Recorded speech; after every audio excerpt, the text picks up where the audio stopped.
One of my favorite things in the world to do is watch Friends. I know it's been off for years and years. It's not even around, but I still find myself binge watching old episodes. And I was thinking about this today and thinking, it's the predictability of the friends in the circle, right? You have Chandler with his quirkiness, Monica with her type A of just everything has to be so neat and tidy and organized. It's Phoebe's ability to make you laugh at her silly songs. Ross always comes in with those smart comments, and Joey and him and his food, like it is just so hilarious. And of course, Rachel, she just brings everybody together, and it's just such this beautiful, cohesive team of people.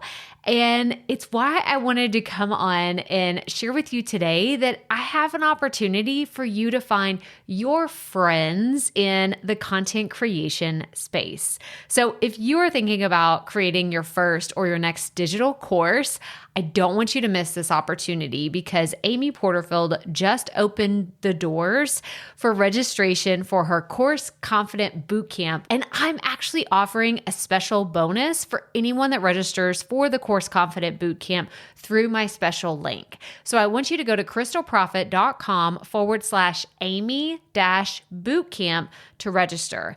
That's crystalprofit.com/Amy-bootcamp.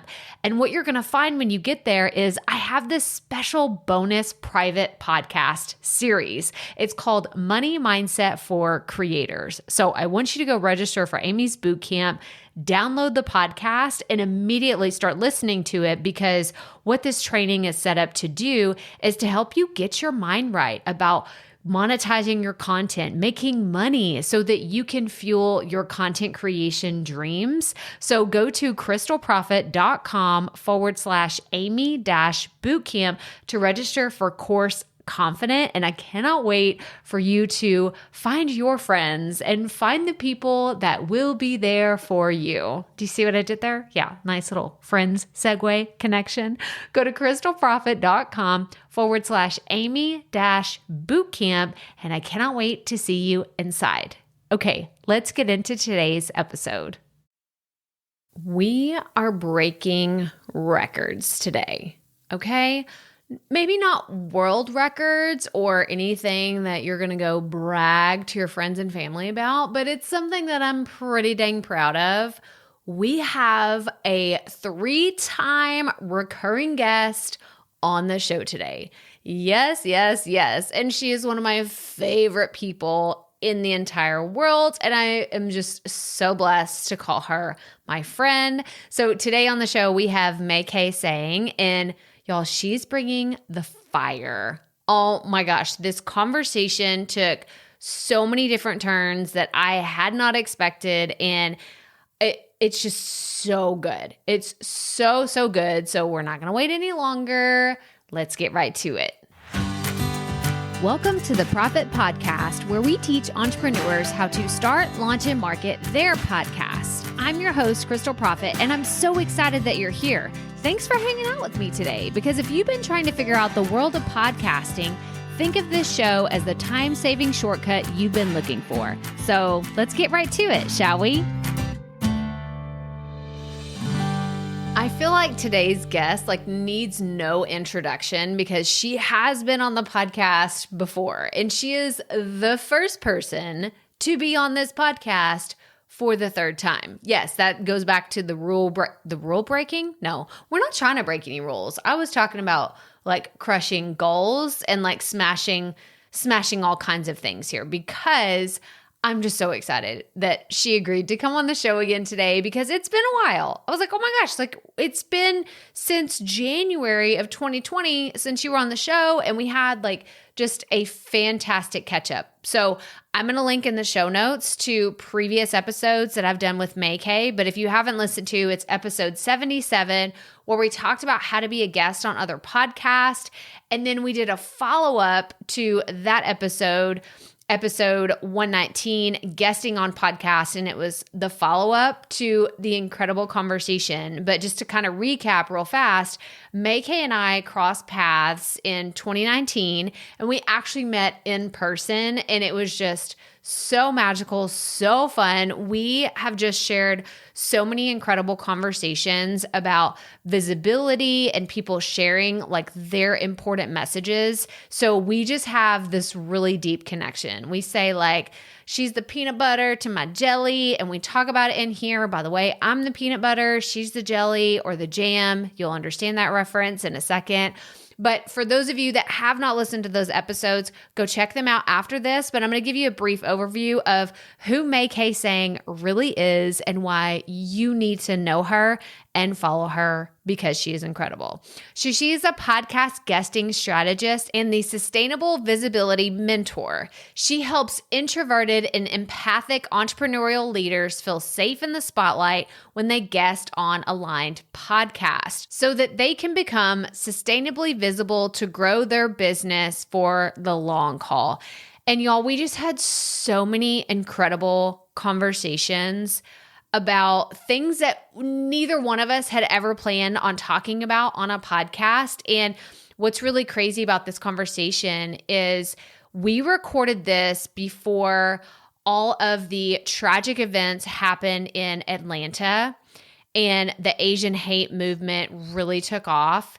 And I just feel so blessed to have a friend who was already starting these types of conversations before anything, like before it was really in the spotlight, in the media to be talked about. She has been working on these things behind the scenes, and I am just so proud to call her my friend. She's doing awesome, incredible things for the Asian community that I cannot wait to share with you. And just this episode was just incredible. So enjoy this conversation with my girl, Mai-kee.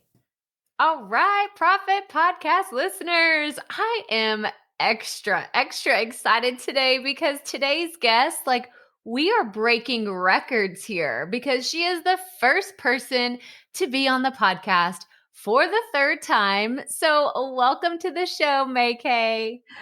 Oh, Crystal, I have missed you so much, and I'm so honored that I'm the first guest to have been on your podcast 3 times, and it's also the first time I've ever been on a podcast 3 times. So I think it's like, I was going to say virginity broken, but that sounds so off. But you know what I mean. Anyway, it's better than that. Like it's like we've taken our relationship like to the nth level of just like, I mean, obviously we love each other so much, and this is so fun to be able to talk with. I mean, it's the peanut butter to the jelly of podcasting. Like this is what, hang on, did we ever decide who's the peanut butter and who's the jelly? Yes, because you're the peanut butter, I'm the jelly. Okay. I can't remember why though. Good. Well, I was going to say, because I love peanut. I was like, yeah, that's why. I think that's why. Dibs, yeah, you called dibs, but it's okay. I like jelly. So, well, we call it jam here in the UK, but you know. Oh my gosh. Well, I'm so excited. So we were talking about, you know, the first 2 times that Mai-kee was on the show. And I actually have it all written down. All this is going to be in the show notes. But the first time was in August of 2019, where we talked about, you know, how to be a guest on podcast. And then in January of 2020, it was kind of the follow-up because Mai-kee had been on the show. She had pitched over 101 exactly. If you want to go, you have to go listen to that episode and hear the whole backstory to that. But then she came back on the show and shared her experience. So I just want to dive right into what's been the one thing that you're most excited about right now as it pertains to podcasting and your podcast journey. I'm just so excited that so many people are finally seeing the beauty of the strategy. And I will talk about holes in the industry and all that stuff in just a minute. But what I really love is that some people are really taking it seriously, that it is a true way that they can start amplifying their voice and make really deep, meaningful connections. And it's just kind of like, it's still in its infancy stage in the grand scheme of things, right? And I just love that it's becoming more and more normalized to think of guesting on podcasts as a way to grow your business.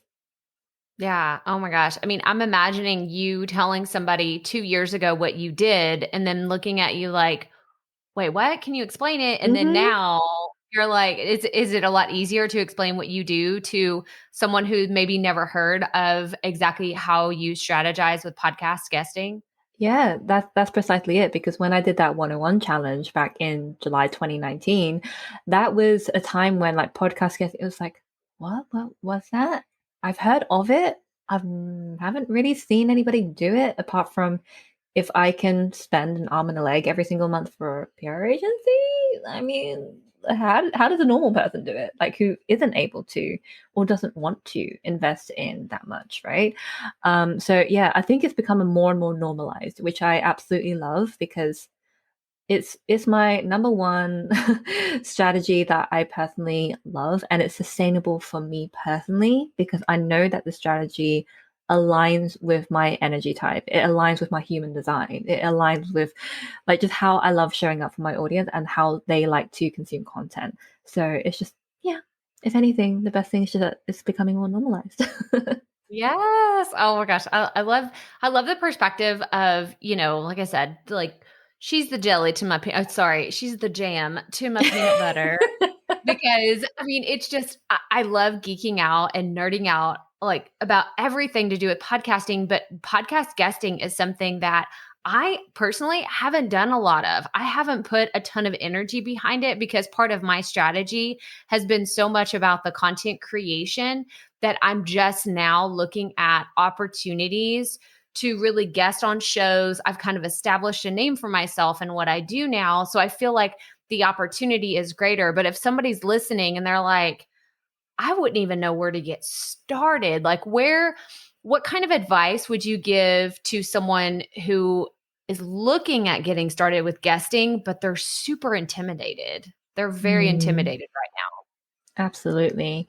So the number one thing that you need to remember, because a lot of people get tied up in like, am I an expert enough to be able to do this?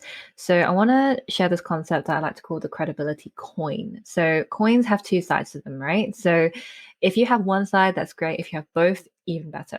So the first side of the credibility coin is professional credibility. So these are the things where maybe you have studied a certain topic at university, or maybe not even university. Maybe you have a diploma that didn't require you to go to university, or is it a certification that you have? Whatever it is, some sort of formal qualification that counts as a side of the professional credibility coin. What also goes there is the results that you get for your clients, right? So that is like how you've obtained your expertise in that sense. But I find that it often stops there. Normally, it feels very one sided, this credibility. So that's where we slip to the other side of the coin, which is your personal credibility. And what this is all about is actually living, breathing, embodying everything that you're teaching your clients. And I find that sometimes in the industry, there are many people who are service providers in particular, they do all the things for their clients because they prioritize their clients. And I'm not saying that's a bad thing. It's beautiful, it's wonderful. But I find that wouldn't it be even better if you live your process and it's reflected in your own business? That's what I mean when it comes to personal credibility is that you have results for yourself. And unlike many of my peers who also do podcast guesting for their clients, well, I don't pitch my clients anymore, I teach more people. But my point is that on their websites, they say, I have 10 years of experience in PR. And then I thought to myself, so do I need to wait another 8 years before I feel worthy? No, definitely not. Because I had personal credibility first. I did that challenge, I got the results for myself. Then I started to see, are these results actually repeatable with other people in different industries? So I started testing it out with a couple of clients who were open to see if I could write a pitch for them, if they could get responses. And lo and behold, the results were consistent. So that's what you need to think about. Like, do you have both sides of the credibility coin? Like, it's okay to have one, but I think it's even more powerful when you have both. That's so good. That's so helpful to think about it that way. And I'm thinking of a personal example for me, because people often so many people are like, Crystal, I don't understand how you put out this much content and you're doing, you have YouTube and you have podcasts, you have a daily podcast. Like, why do you do this? And, if I'm being totally honest, a part of that was that credibility factor of feeling like, well, I haven't been doing this as long as other podcast experts that are out there. Mm. However, if like now I've been doing this, I feel like it's been decades that I've been talking about podcasting. And it's funny because it hasn't been that long, but it's been such a fun ride and I enjoy it so, so much. And for me, like I could actually put on my website that I've done more than 480 podcast episodes at this point. And that blows my own mind. I'm like, oh, is this right? But if I look at all of it, like what you were saying, if you look at someone's website and you see like this is the credibility, then it's like, oh, I think that I could like go work with her and go do this. So that's the reason why I asked the question about guesting, because I think that so many people get caught up in this mindset of like, eh, should I do this for 8 more years? Or do I need to have like go get 4 or 5 certifications just to be able to Mm. get on podcasts? Like I see this all the time. And what you just said is so, so brilliant because it's what can you talk about really well that will actually help people. And we're going to get into this in a little bit. Like we said, we're going to talk about pitches and what you can actually do for other people. That is very important.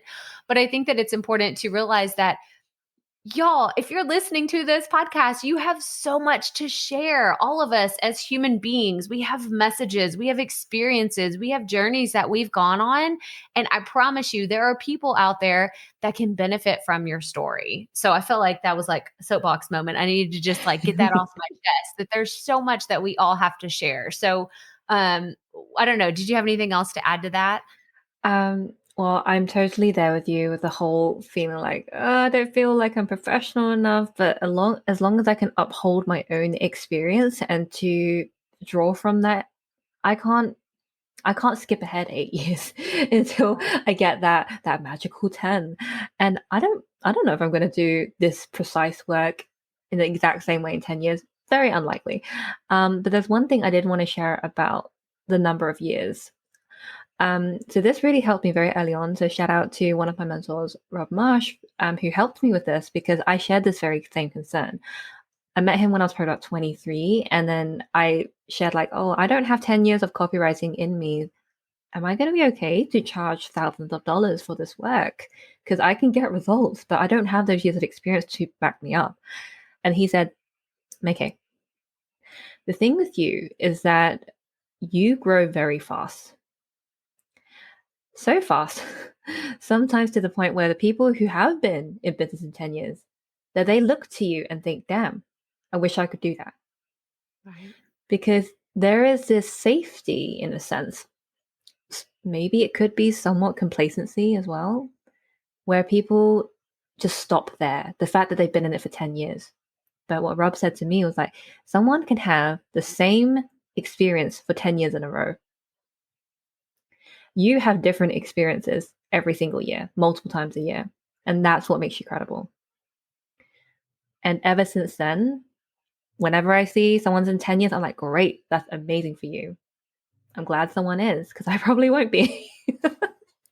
That's I what feel helps a like that's lot. a mic drop. That's a Yeah. mic drop. Like, like, well, but it's so good to, to receive that compliment. That's what I see that Mm. as, like a compliment, as like, Yeah. you don't stay the same. You're not just, you're not in a corporate job working, showing up at the same cubicle every single week and then like banging your head against the wall saying, why am I still here doing this? You're saying, what sounds fun this year? Yeah. What is the thing that I want to chase? And that's just, I mean, this is my outside perspective looking in at all the amazing things that you've done.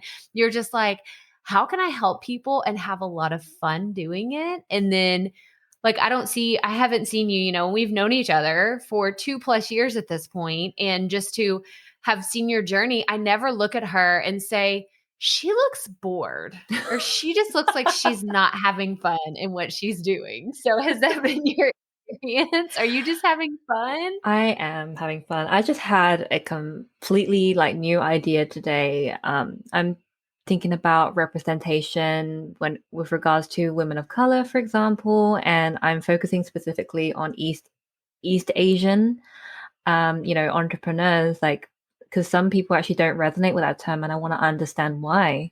So I want to expand the perspective of inclusivity of what it means to be a woman of color, because I'm personally quite fair skinned. So sometimes I'm actually not considered as a woman of color, even though I am. But I'm already thinking of putting a little survey together, some research to actually see, is there something that needs to be said about this term? But that's a whole different thing. Um, but Well, for our listeners, because maybe there's somebody that's listening that's like, oh, that's me. But if someone's like wondering, what does the term East Asian mean to you? Can you explain right. that to us? Yeah, I think because my mentor, like, she lovingly called me out on this when I said that there was only one other Asian person on her sales page apart from myself, and then she corrected me, and she was right. She was like, "Oh, there's also so and so and so and so," and then it clocked on to me. I was like, "Oh wait, oh they're South Asian. They're still Asian, of course they are." But in my head, in my upbringing, my family, whenever we say Asian, we mean fellow Chinese people. We mean people who are Japanese or Korean or Vietnamese, Filipino. There are so obviously there's much more than that. But I've just noticed I've had some of these private conversations, and I asked them, like, do you resonate with this? And then they're almost ashamed to say no. They're like, I should feel like I am, but I don't feel like it. And I want to understand why. Because I noticed like there has been a huge shift, which I'm so grateful to see. Ever since the Black Lives Matter movement, everyone has been a lot more consciously aware of who they're putting on their platforms, the kind of people they're having on their podcast, on their summits, their virtual events. And so I've noticed there's definitely been an uprise in diversity there for sure. However, when I notice there's almost no, or maybe one if we're lucky, East Asian on there. And so I was just curious to understand. And then there's this whole conversation about model minorities, um, kind of like how when I look at my own upbringing, for example, my parents, I learned this very recently. So it's actually quite an endearing reason, but it's also very heartbreaking at the same time that I don't speak fluent Chinese. And the reason why is because I grew up in North Devon, which is it's part in the countryside in England, here in the UK, and there was little to no diversity whatsoever. And my dad said, almost apologetically, in the last couple of months, he said, your mum and I, we didn't want to teach you because we didn't want to give anyone else a reason to pick on you because Mm. you're different. They already knew that you're different because of how you look. We didn't want you to sound any different, to give them any other ammunition to use against you. And that broke my heart to think that my parents, they thought so far ahead to try and prevent any unnecessary pain at school. And my sister and I, we did get bullied quite badly, actually. It could be from many reasons, but we know that race is definitely one of them. Um, but yeah, I started to understand why, and then I've just been recently reading a lot. And when it comes to the model minority thing, we don't speak up when something's wrong because we're taught to stay quiet, don't be a burden, don't cause a fuss. So no one would actually know that something's up because we don't say it. We're trained not to, conditioned not to, even. But with the escalation of anti Asian racism, specifically for East Asians, because of COVID, people are using their prejudice against us, and the violence has escalated rapidly, and it's breaking my heart into pieces. And that's where this is all coming about, really. And if anyone asks me, why do you guest on podcasts? Yeah, it's to share value, 100%. But I recently had someone say to me, she's also East Asian herself, and she said, what is it like for you to be one of the few Asian women who are being represented. And that really shook me to my core. And I realized that I have a responsibility. Each of us has a responsibility, understanding who we stand for. I stand for women. I stand for anyone on the LGBTQIA plus community. That's getting longer and longer. Entrepreneurs, anyone who's been in a sexually abusive relationship or just abuse. I think of everyone I'm standing for. And that's what we all need to be aware of as well, I think. To realize, like, who are we telling that things are possible because we've made it? So that went on quite the tangent that I didn't think we'd actually get to. I love it. Oh my gosh. I feel like there was someone is listening right now that needed to hear everything that you just said, because I kept thinking, wow. That's all I kept thinking is wow, wow, wow. Because y'all, this right here, everything that Mai-kee just shared is the reason why podcasting is so special to me. It's why because at the end of the day, it's not about me. It's not about Mai-kee. It's not about either one of us. It's about us sharing stories and our experiences to help other people, right? Mm-hmm. Mai-kee didn't just sit there and say, these are my experiences. I want you to understand everything that I'm saying that's coming out of my mouth. She's curious and she wants to know, how does this affect other people and how can I help them? And I mean, yeah, it was totally not where I expected any of this conversation to go today, but holy moly, like this is just like, it's blowing my mind, because I know that there are several people probably that heard everything that you just said and said, oh my gosh, this is exactly what I needed to hear today. So thank you so much for sharing that. Thank you for providing the safe space to share it. I was like, my heart is like bursting out of my chest right now, both out of gratitude and I'm like, oh my God, I said it on a podcast. It's But you know what? recorded. This is a safe space. Yes, this is absolutely a safe space. But also, I think that that's to go back to why I podcast.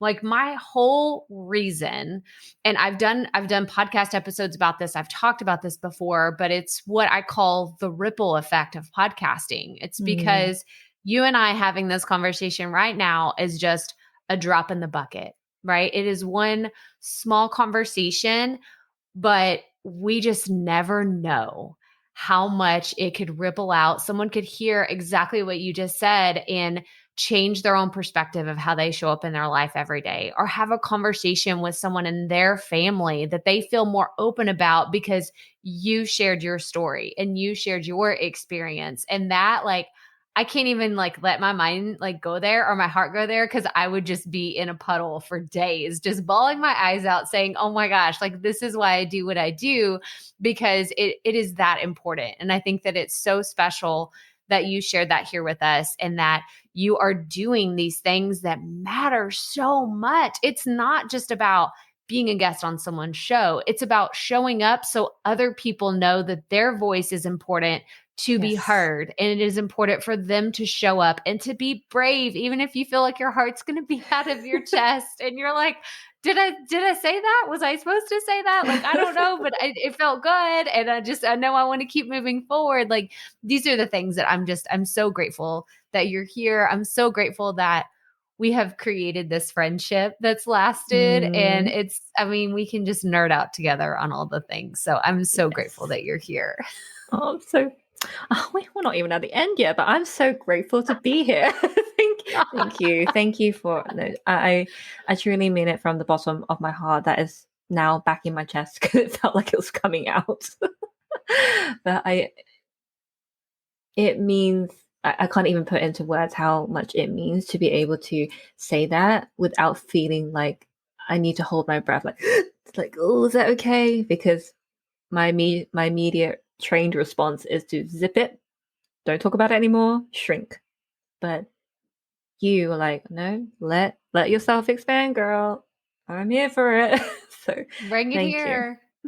Bring it here, girl. I'm like, y'all, the one thing that I wish podcasting had was I need a hug. I need like a hug, Yeah. like be able to just like reach through this screen and hug you right now because that's all I want to do. Oh my gosh, I love you so much. And I'm just so excited that we can share these important messages with everybody that's listening, but also people that will hear this in the future, because I know that there's going to be someone that said, wait, Mai-kee was on the podcast before. Let me go back and hear what she had to say. And then there's going to be someone listening, 6 months from now and say, oh my gosh, like this is so good. This information is fantastic. And we need to just carry on the conversation of talking about representation and inclusivity and all the incredible things that you shared.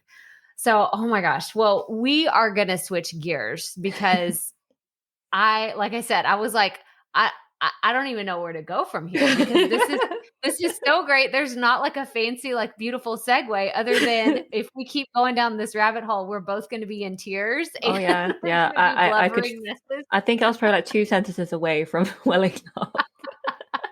So yeah, let's switch gears.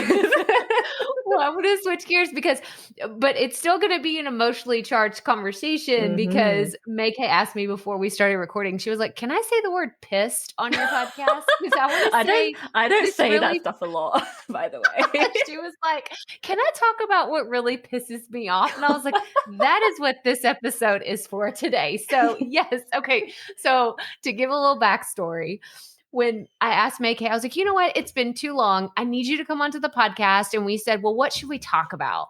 And we both know that podcasting has grown. Your podcast, like specifically as you being a podcast host for the Quiet Rebels, we haven't even talked about that. She has the Quiet Rebels podcast, and that has grown. And with that, and what you do in your business, podcast pitching has grown. And I said, can we please, please, please talk about the do's and the don'ts and the like where people are missing the mark with podcast pitching. So we're going to start from the top. I want you to tell me what pisses you off about podcast pitches that you get, because I'm going to share mine too. Okay, so this actually, funny enough, this links back to my recent reflections on the microaggressions that have happened in my school years, especially when it comes to my name. So, very, very quick story, and then I'll jump into the exact point. In my French class, I had a best friend. She's also Chinese. The rest of the class was, I'd say, 90% Caucasian, so white, and the other remaining, I can't even remember what percentage I said, but basically everyone else, we were people of color. So we're all girls of color because it was an all girls school. And so my French teacher, she remembered everyone else's names, but she didn't remember my name properly, nor my best friend. So she merged our names together. And then she said it like as a fun thing, like, oh, I think you're, whatever. And then we took it as a joke at the time. But when I look back in retrospect, I'm like, so you're telling me that we look so alike, which we did not look alike. Like, yes, we have black hair. Yes, we're obviously, Asian, Chinese in particular. Yeah, that's obvious. But other than that, we actually had nothing in common in regards to our physical traits. I was taller than her. My friend was a lot thinner than me. She was much more fairer skinned. We had different eye shapes, different face shapes, all the stuff. And I was like, so you're telling me that we look so similar that we're not worth remembering, really. You remember everyone else, even though actually the group of girls, the popular girls, right? When they have the exact same hairstyles, they have the exact same makeup, they have the exact same, I don't know, just accessories, whatever. They're all so similar and they sit in a group, but you remember all of their names perfectly fine. Well, what about mine? And that leads me into what pisses me off is when it's different if someone doesn't know how to pronounce my name. In my opinion, I think they should, because if they're trying to be on my podcast, they should reference my name at some point. And if I don't know how to pronounce someone's name, I find out. I literally ask people, if I'm meeting them for the first time, how do I pronounce your name? Leave me a voice note so I can play it over and over so I know how to pronounce it and how you like it to be pronounced.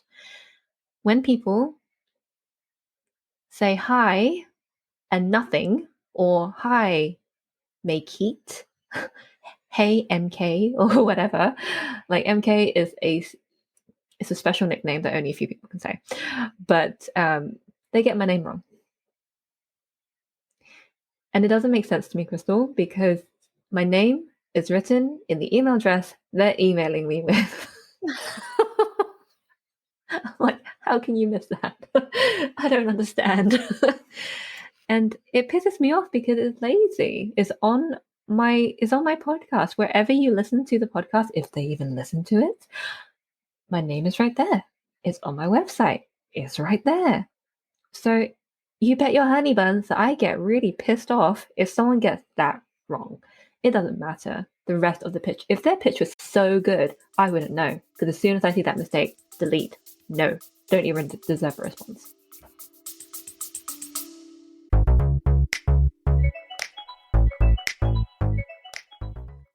Being a woman in business comes with its own unique set of challenges, but also so many opportunities. We get ahead by leaning in to what makes us different from business as usual. I'm Samantha Hartley, host of Profitable Joyful Consulting, inviting you to a special 6-episode series exploring the experience of being a woman in business. You want to hear from women consultants who've hit $1 million, who sell 6-figure engagements, or who've broken their own revenue ceilings? Yeah, those are my clients, and they'll be sharing too. Join me for 6 must-listen episodes that tackle key challenges for women consultants. Follow Profitable Joyful Consulting on your favorite podcast app. Oh my gosh. Okay, so I wish that you could see her face because she is like legit. But it's funny because okay, so I told her, I was like, okay, you share yours and I'm gonna share mine. My top three are no name, misspelling my name, and calling me the wrong name. So this has felt on like a real deep level. Like, y'all, these are basic things. Basic, like Mai-kee said, it's on her website. It's on her podcast. If you Google her, it is the first thing that pops up. And don't sit there and say, well, I didn't know how to spell it. It is right there. It is right there. And this is like, I'm sure you experience this so much more because you have a hyphenated, like you have a hyphen in your name. And so I'm sure people get that wrong a lot more, and maybe, or maybe not, you give them more grace, but I see my name misspelled all the time. All the time. It's with a C. It's with like just super weird spellings. And I'm like you said, my email address has my name in it. What are you looking at? What are you doing, people? Like we're both on our soapboxes now. We're unleashing on y'all. Like, you asked, we're telling you, get someone's name right. Get their name right. This is so important because you just heard Mai-kee. She's not even gonna read the rest of your pitch. She didn't even see the second sentence because she's like, you didn't even take the time. That's really what I feel like somebody's throwing like a glass of water in your face because it's like, you didn't even take the time to get my name. So how do I even know what kind of value you're putting into your pitch or how much that you actually care about my show or my audience or helping to serve the people in my community? Maybe you do, but I don't see any of that because you can't even get my freaking name right. Oh my gosh. It pisses me off too. Oh yeah. So when people are like, what, like how do you write a great pitch? I emphasize this so much. I'm like, look, this should be obvious, but clearly it's not obvious enough. It is not common sense, apparently. It's uncommon sense. Write their name correctly and pronounce it correctly when you meet them. Like on a Zoom call, whether it's preliminary call or the actual interview itself, do your research. Listen to their podcast because they will say, with your host, Crystal Profit, with your host, Mai-kee Tsang. You know? I know it brings up this rage in me that I'm like, and it was funny because I had called it pet peeves. I have my notes in front of me. I called it pet peeves, but then you were like, what really pisses me off? I was like, what? It really pisses me off too. And I don't normally say that a lot either, but I'm like, that it's like really, it grinds my gears, I'm just like, oh, it drives me crazy.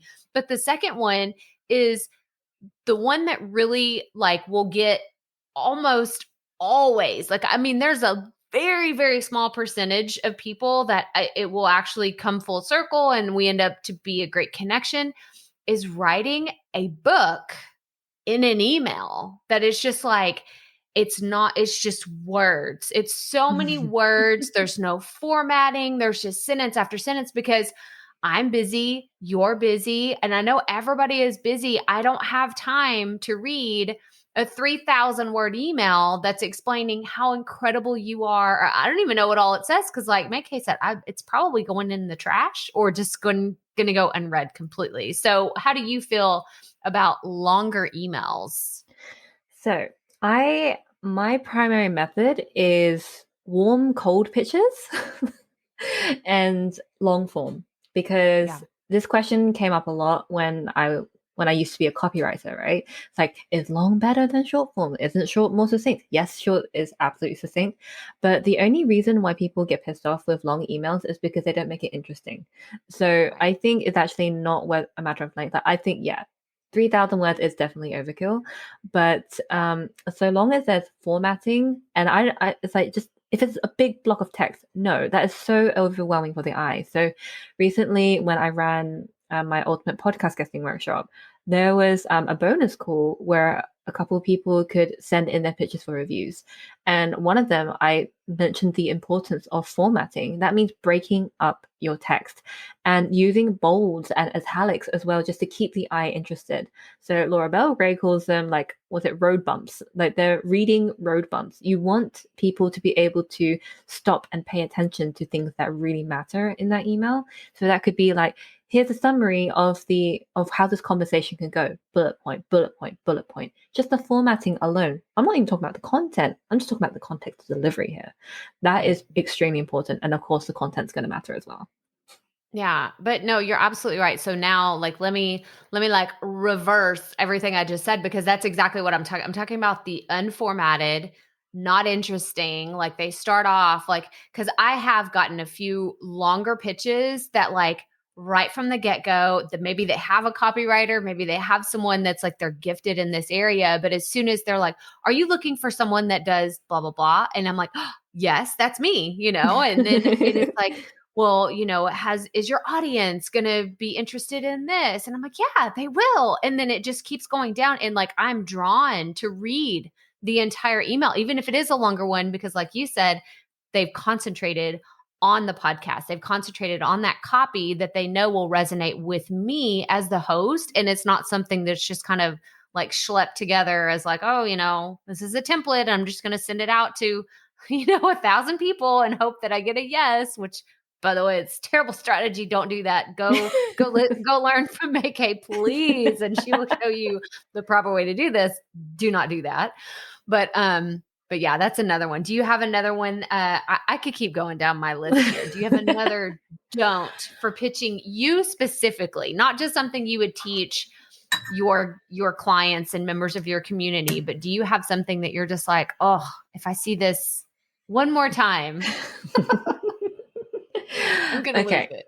So there is a right and wrong way, in my opinion and in my experience, for doing a podcast tour for your new book. So I think it's incredible when people, because I struggle writing long blog posts, let alone a book. Like a book is in my future, but not now. But I think there's definitely a right and wrong way to do it. So the right way is understanding how your book connects to the purpose of the podcast and how it's going to be. And again, it leads back to value and relevancy. That's all it is. So that's wonderful, right? But the thing that pisses me off is when people use that as a virtual business card in a sense, and it comes from a very self-serving place.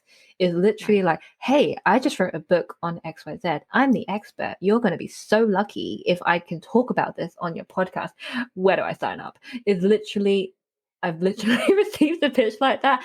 And it's through, like, not to say there's a problem pitching via DMs, because I got this on Instagram, but clearly it was mass sent. And it's incredibly self-serving. So if you have a book, if you have a program that you want to seed or actively promote, make sure that you adapt it so it's still relevant and valuable for that audience. Like, yeah, we all know that you want to get your book out there. You know, we want to get on those top seller lists. That's completely fine. But if you had to choose between service and self-importance, you can absolutely still have self-importance in the formula, but do not lead with it. Lead with service first, self-importance second. So this is why we get along so well, because this is like our like through line of our values. Like, and this has never changed. Like, we've both felt this way from the very first time we ever talked. We always lead with value. Always, always, always, because at the end of the day, people are going to like who they like, right? Like, maybe you're listening to us right now and you're connecting with us, and, you know, we hope that you are, but at the end of the day, if you're not, that's also okay. That's also like totally fine.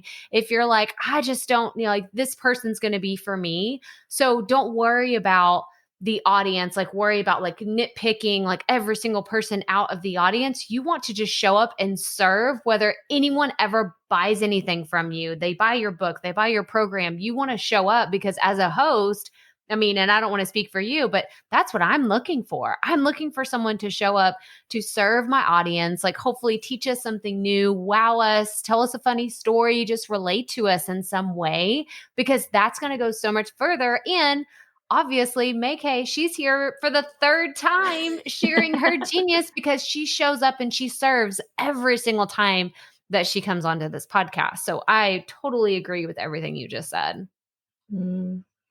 Thank you. I'm glad to have that affirmed. 100%. I mean, like that, I think there's so many things that we could talk about. And I think what it really boils down to is pretty much what we said, but to make it extremely memorable, I call it the PR method. And no, that doesn't stand for public relations. It does in some contexts, but not in this one. This is what I teach people over and over and over again. Like, this is all you need to remember. I promise. It's personalization, relevancy. That is it. It's so good. It's so good. And I'm thinking of, it's funny because I don't remember which podcast episode it was, but two things just popped into my head. Exploding kittens. Because you talked about that in one of your old ones. Yeah, like, didn't you accuse me of animal abuse? Like, Mai-kee, I'm like, no, it's a like, card game. What are you talking about? You're like, no, it's a card game. We had to talk about it. Oh, I even forgot what the second thing was. That was the number one thing that I just thought of. But as soon as you said personalization, that's what it was. And that was something that you were like, oh my, it really resonated with the host that you sent that to, because they were like, wait, what? Like, they probably stopped their scroll mid-sentence and they're like, did she reference exploding kittens? Like, either they know you or they're like, oh, like, you get me, like, you understand my show and who I am. And so, you know, I've still never played the card game. I've seen it at Target many times. I've never played I have pet cats. I would never want to actually explode kittens. No. It's a card game. It's a card game. It's a card game. It's so funny.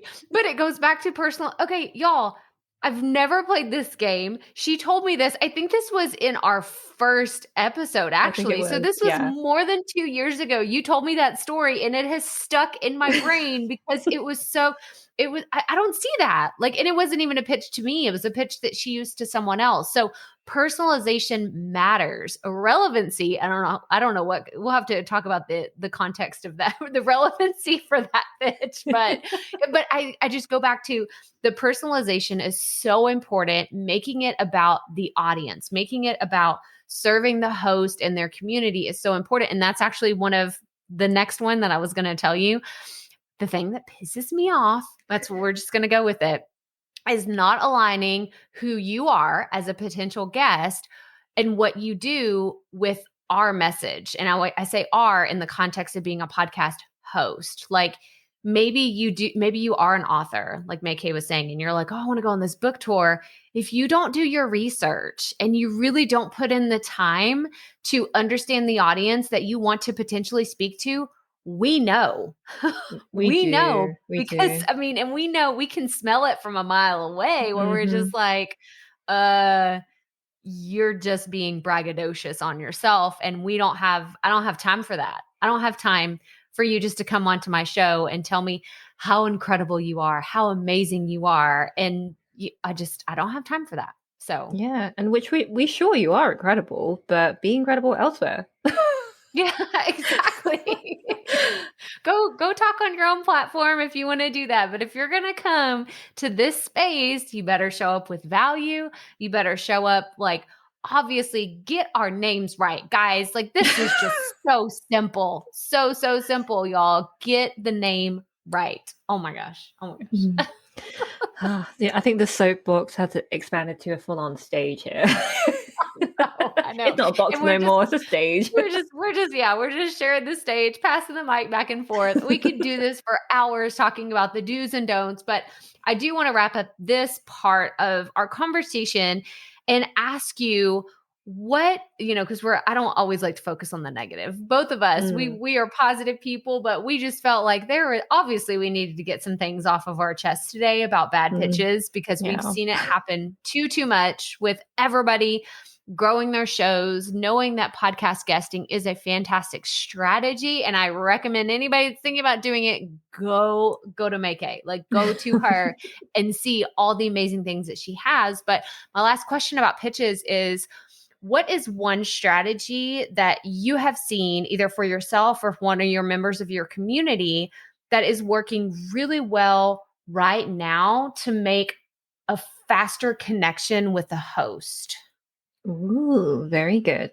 So I actually have two, like I share this inside my UPG workshop as well, and it's the warm versus cold pitch journey. So I literally mapped out a sequence between how you can warm up before you even pitch versus when you don't. Because yes, you can be successful with cold pitching so long as you do it in a warm manner. So that was my signature process. But the things to do to actually connect with the host before, you can leave them a review. I mean, like, I think to myself, like, maybe I should leave more reviews, right? So this is a work in progress for myself too.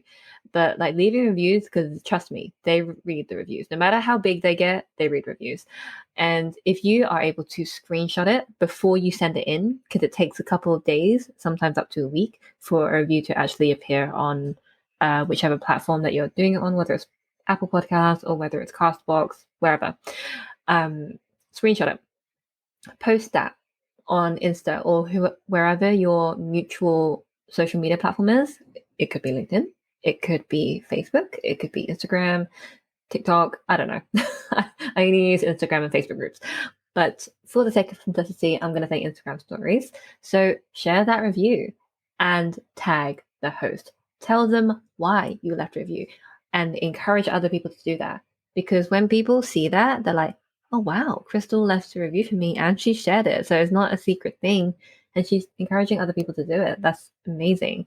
And just something as simple as you're listening to their podcast anyway, take a screenshot, post that on Insta, tag them. And if you do, if you do multiple stories talking about the same thing, tag the host each time. For example, before I jumped on with Crystal today, I did a 4-part Insta story and I made sure to tag her in each post. Why? Because it's easier for her to reshare it. And also so she can get notified that she sees them all. So whenever you're actually tagging a host in anything, if you've got it more than one Insta story, for example, make sure you tag them in each one. So it's easy for them to reshare. And yeah, when you're doing that, when you're screenshotting whichever episode you're listening to, share your takeaways. Prove that you're listening to it, that you didn't just fast forward so it looks like you've listened to the episode. I was about to say fast forward it. No, don't fast forward it. Listen to that and then share the takeaway and tag them. The more you do this, the more you're like popping up on their radar. When they see your name in their inbox from an application you filled out or a contact form or an email, they can be like, oh wait, I've seen Crystal before. Yeah, she left a review last week. yeah, she shared episode number 293, like, whatever. So that's how you can actually like, just get on their radar. Actually be genuine about it as well. Don't fake that. Do not fake this stuff because, again, we will know. I know if someone's talking out of their ass. We Yes. know when people are talking out of their ass. Oh my So gosh. don't do it. Talk from This your is mouth and from your heart. this is from your mouth and from your heart. This is so good because I'm just like, y'all, everything that Mai-kee just shared is freaking gold. That was so, so smart. And yet it's so simple. She didn't Mhm. ask you to go and invest tons of money to like hire this PR firm to do all this. Like, how simple is it for you to genuinely listen to someone's podcast, leave them a review? You could even say in your review, hey, I loved episode number blah, blah, blah, where you talked about this. And exactly what you said. I read all of my reviews. As soon as one comes through, I'm like, oh, what does this one say? So, Mhm. oh my gosh, like mic drop. Like I feel like we're dropping mics all over the place at this point because that was so good. Oh my gosh, like you're just giving gems today, and this is so fun. This is why I said I could talk to you forever, but I know that we have to wrap this up soon. So we're gonna move into rapid fire questions. And because you've already Mm. been on the podcast, like you've heard these before. So I'm going to do a little quick spin on them Oh, because I got to okay. keep you on your toes. I got to keep you on your toes a little bit. So the first one is it's normally what advice would you give to a brand new podcaster? But today I want to ask what piece of advice would you give to someone thinking about guesting on their very first podcast? Imagine somebody is going to their very first podcast tomorrow and they're nervous and they're like, oh, am I going to say something? Like, what piece of advice would you give to them? There's so many things that I could say. The first thing that comes to mind, if it's your first interview, make sure you do prep yourself, as in like you look at the pitch you sent them. And I'm emphasizing this so much because there was one time when I didn't. Luckily, I knew my topic well enough, but it really threw me off because I was like, oh, I thought I was talking about pitching today, but I was talking about overall guesting, for example. So look back at your pitch that you sent because that way you're going to be well versed in that area. Keep notes by your laptop or your monitor wherever you are doing this interview. They can't see it if it's like on your keyboard. So I would have a sheet. I have a cheat book, not a cheat sheet, a cheat book. And I just like lay it down on top of my my keyboard because I just want to see I can just have a quick glance because they don't capture your they don't record audio a lot of the time. If they do, they're not going to notice a very subtle glance to just double check part 2 of your process. So just read the pitch, listen to at least 2 episodes of this podcast. And the reason why is because you want to understand the conversational tone that the host has. You want to see, do they ask the same questions over and over again? Is it throughout the interview? Or maybe it's towards the end, like how Crystal's doing right here? And you want to see, do they interject when their guests speak? Or do they sit back and hold space? Because Crystal, she sits back and holds space, but she also knows when to interject, when to loop back to something. You want to understand what they do. Because I've had a guest who was so set in the question she sent me, she didn't realize I was deviating from it. She panicked. She panicked because she was like, oh, I thought we were just going through the questions that I sent you. And I was like, no, like I often ask those questions, but I deviate. And you want to be as prepared as possible for any curveball question. So that's kind of like 3 pieces of advice in one. Remember your pitch, have your notes, and listen to at least 2 episodes to understand the host conversational style. Oh gosh, that's so good though. Like, I mean, I wish I would have had that the first time I was a guest on the podcast because I think I kind of had that panic set in. Like, oh my gosh, like what? How? Like deer in headlights. What am I supposed to say? So yeah, no, these are so so good. Okay, normally I would ask, what's your dream podcast? Who would be your dream podcast guest? But instead, I want to ask, what is your favorite podcast right now? I really like System Save Me by Jordan Gill. I was on it recently as well, so I'm definitely very biased. And also I'm a good friend of Jordan's.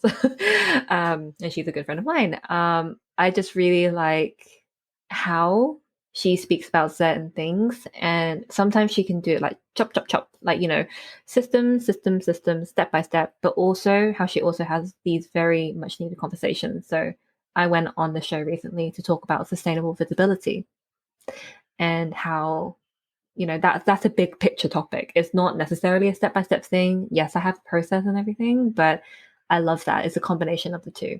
Any podcast really that has room for those deep conversations, but also knows how to keep the audience on their toes, not lose them during those big conversations. Right. Awesome. Well, we'll link to the episode that you did with her in the show notes. So everybody, you'll have to go check that out too. Once you listen to all of the ones that Mai-kee's been on this podcast, Part then one, you can part go two. listen to that one. It's like Y'all binge are going to be listening. busy. Yeah. If you want to hear this voice even more, thank you. Yes. Yeah. Oh my gosh, you're so funny. Okay, so the last question is, normally, do you consider yourself a perfectionist? But now I want to ask you, what is one thing that you are so grateful for in your podcast journey? Okay, this is going to sound super cheesy, but I love cheese. I like cheese boards. Okay. This sounds so cheesy. It's actually, there's something you said in your second episode on my podcast. So maybe we can link those two. The two episodes that Crystal's been on and, pending third.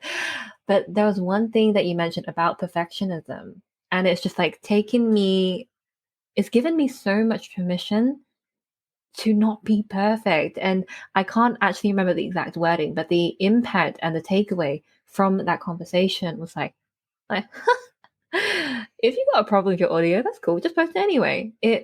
I'm a recovering perfectionist, and I think thanks to Crystal, I've actually let go of a lot of it. So you said earlier today that it looks like I'm always having fun. I don't look bored. It's because I finally let go of trying to be perfect all the time. And I notice my audience resonates with that because it gives them permission to not be perfect too. And they love the realness of when, like, I just shared an episode about behind the scenes on my scrappy workshop launch. I didn't have a proper launch in place. I had a whiteboard. I just took notes. I took a picture of it and I asked, hey, would anyone be interested in it? Yeah, that's not perfect, but it's great. So I guess my answer to your question is learning that from you, actually.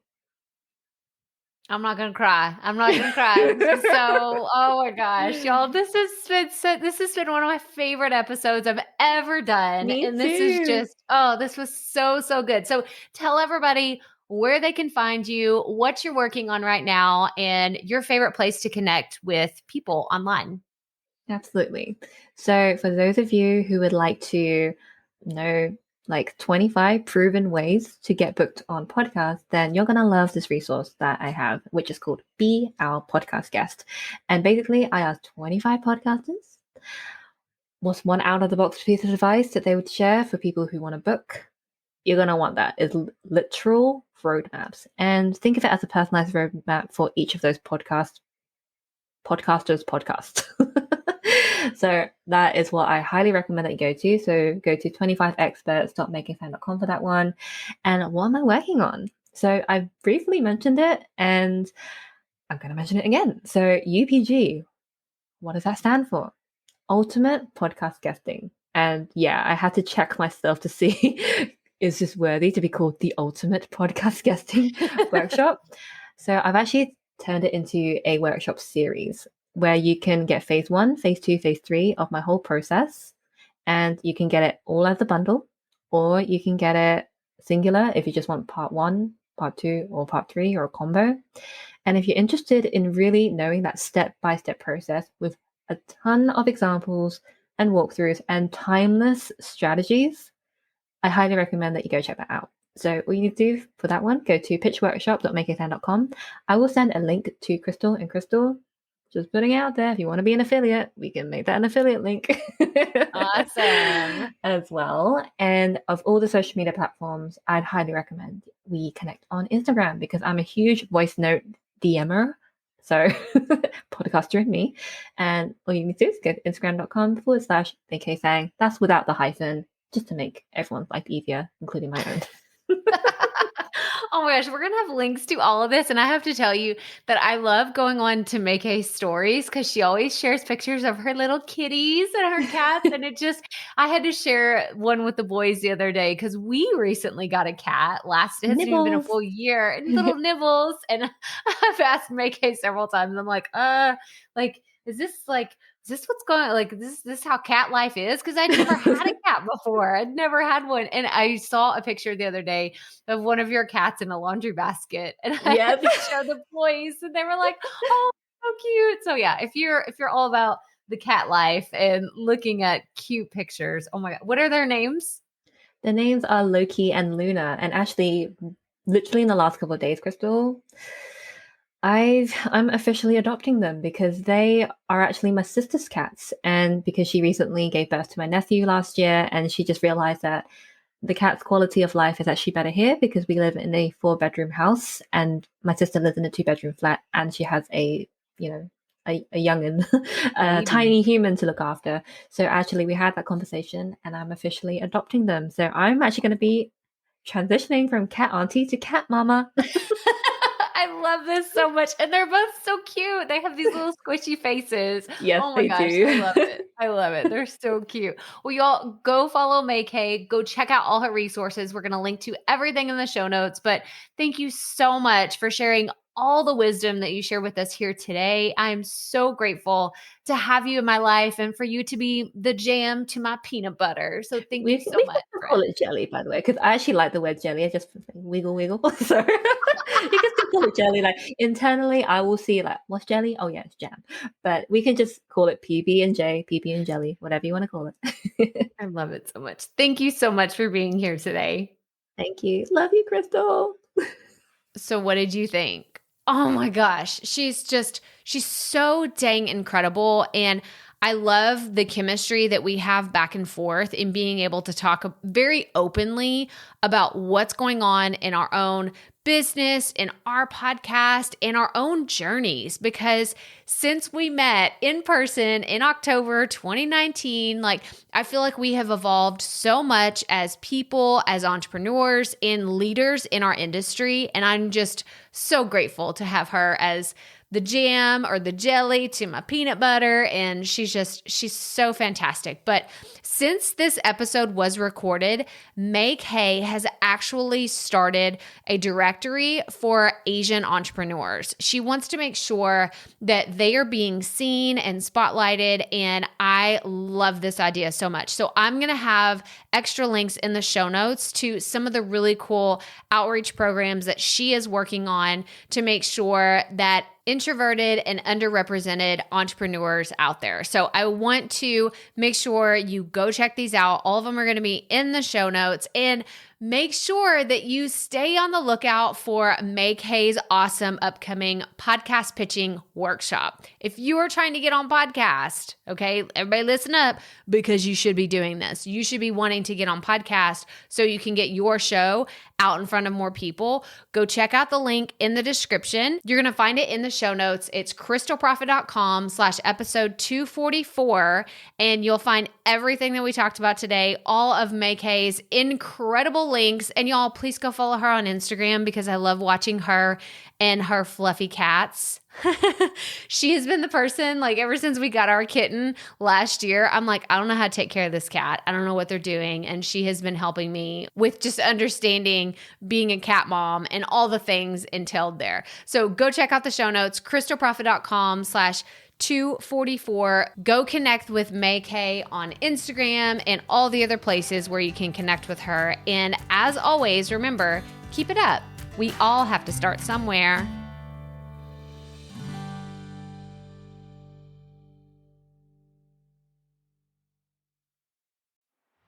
Hey, Profit Podcast listeners. Thanks for sticking around to a little bit after the episode to hear this special message, because I want to hear from you.